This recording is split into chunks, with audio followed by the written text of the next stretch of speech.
আসসালামু আলাইকুম। Hello guys, আমি আপনাদের একটি দৃশ্য দেখাইতে চেষ্টা করতেছি যা হৃদয় বিদারক একটা ঘটনা। এই যে দেখেন, প্রচুর পরিমাণে খুব বিশাল বড় একটা মাজরা।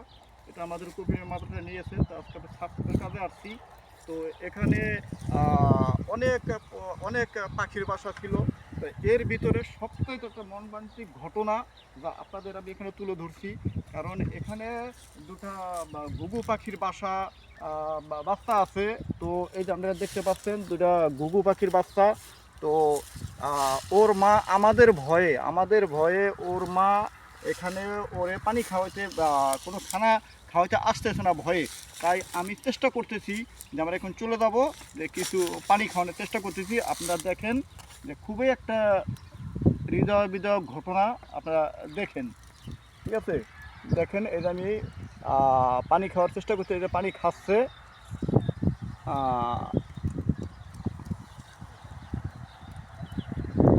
হ্যাঁ, আমি পানি খাওয়ার চেষ্টা করতেছি। দেখেন আপনারা যে ওর মা ভয়ে কাছে আসতেছে না। তাই আমরা এখন চলে যাচ্ছি। যাওয়ার আগ মুহূর্তে আমি একটু পানি খাওয়াই দিয়ে যাচ্ছি।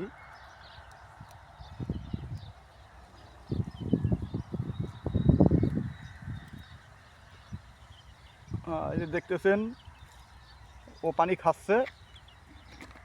এই দেখেন ও পানি খাচ্ছে।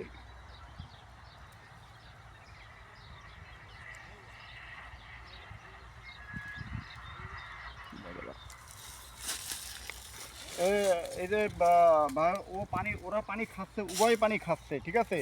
ওদের পানি দেওয়া হচ্ছে, ওরা উভয় পানি খাচ্ছে। দেন আরও পানি আমি দিচ্ছি। এই যে দেখেন আরও পানি দিচ্ছি।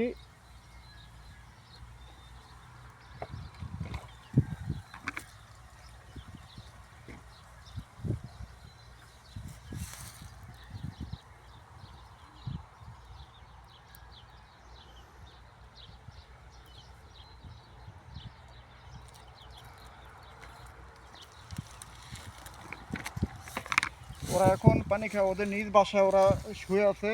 তো আমরা যারাই সাফসুফের কাজ করে মাঝে অবশ্যই খেয়াল রাখবেন যাতে এরকম অবলা প্রাণীর ক্ষতি আমাদের দ্বারা না হয়।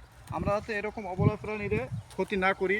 ওদের অনেক বাসা, আমরা আজকে এখানে কাজ করার ক্ষেত্রে আমাদের অজান্তে অনেক বাসা ভেঙে গেছে।